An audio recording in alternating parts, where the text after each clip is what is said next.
বাংলাদেশের নতুন সরকার ক্ষমতায় আসার পর হবিগঞ্জের যোগাযোগ ব্যবস্থার উন্নয়নে যুগান্তকারী পদক্ষেপ গ্রহণ করা হয়েছে। একনেকের অনুমোদনপ্রাপ্ত লাখাই হবিগঞ্জ নবীগঞ্জ আঞ্চলিক মহাসড়কের নির্মাণ কাজ সমাপ্ত হলে ঢাকা থেকে সিলেটের দূরত্ব ৩০ কিলোমিটার কমে আসবে। এডিনবরা বাংলাদেশ সমিতি আয়োজিত সম্বর্ধনা সভায় যোগ দিতে আসা হবিগঞ্জ ৩ আসনের এমপি অ্যাডভোকেট আবু জাহির চ্যানেল এস-এর সঙ্গে একান্ত সাক্ষাৎকারে এসব কথা জানিয়েছেন। এডিনবরা থেকে বিস্তারিত জানাচ্ছেন মিজানুর রহমান। হবিগঞ্জ ৩ আসনের সংসদ সদস্য অ্যাডভোকেট আবু জাহিরকে সম্বর্ধনা দিয়েছে বাংলাদেশ সমিতি এডিনবরা।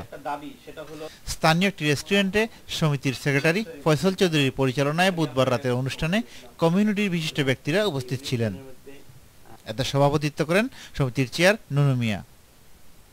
একান্ত আলাপচারিতায় এলাকার উন্নয়নে গৃহীত নানা প্রকল্পের বিবরণ দিলেন যোগাযোগ ও নৌপরিবহন মন্ত্রণালয় সম্পর্কিত স্থায়ী কমিটির এই সদস্য। লাখাই হবিগঞ্জ নবীগঞ্জ আউশখান্দি পর্যন্ত আঞ্চলিক মহাসড়ক আমি নির্বাচিত হওয়ার পরে নতুন করে আবার এটা রিএস্টিমেট করেছি। এটা প্রায় ২২০ কোটি টাকার এস্টিমেট জননেত্রী শেখ হাসিনা উনি একনেকে ফাঁস করিয়েছেন এবং ইতিমধ্যেই আমি নির্বাচিত হওয়ার পরে কাজ শুরু হয়েছে। ইনশাল্লাহ আগামী কিছুদিনের মধ্যেই এই আঞ্চলিক মহাসড়ক কাজ সম্পন্ন হলে নবীগঞ্জ বানিয়াচুংয়ের মানুষ উপকৃত হবে এবং এই রাস্তা দিয়ে সিলেটের মানুষ প্রায় ৩০ কিলোমিটার দূরত্ব কমে যাবে।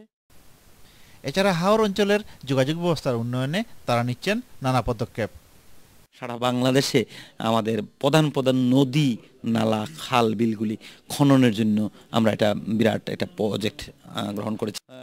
আমার হাওর অঞ্চলে বড় সড়ক করা যায় না, সেখানে যদি আমরা নাব্যতা এবং নৌপথের সুযোগ সুবিধা বৃদ্ধি করতে পারি তাহলে আমার দেশের মানুষ আরও উপকৃত হবে।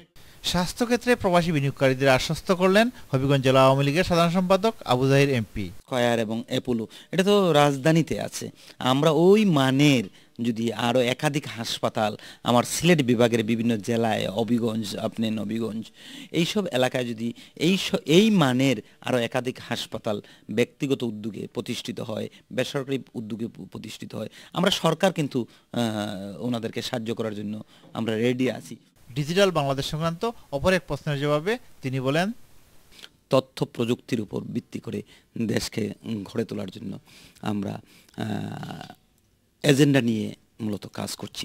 ২০২১ সাল, এই ২১ সালের মধ্যে আমরা বিশ্বাস করি যে এই গণতান্ত্রিক সরকারের নেতৃত্বে দেশে যদি গণতান্ত্রিক সরকার পরিচালিত হয় তাহলেই কিন্তু এই কাজগুলি আমরা করতে পারব।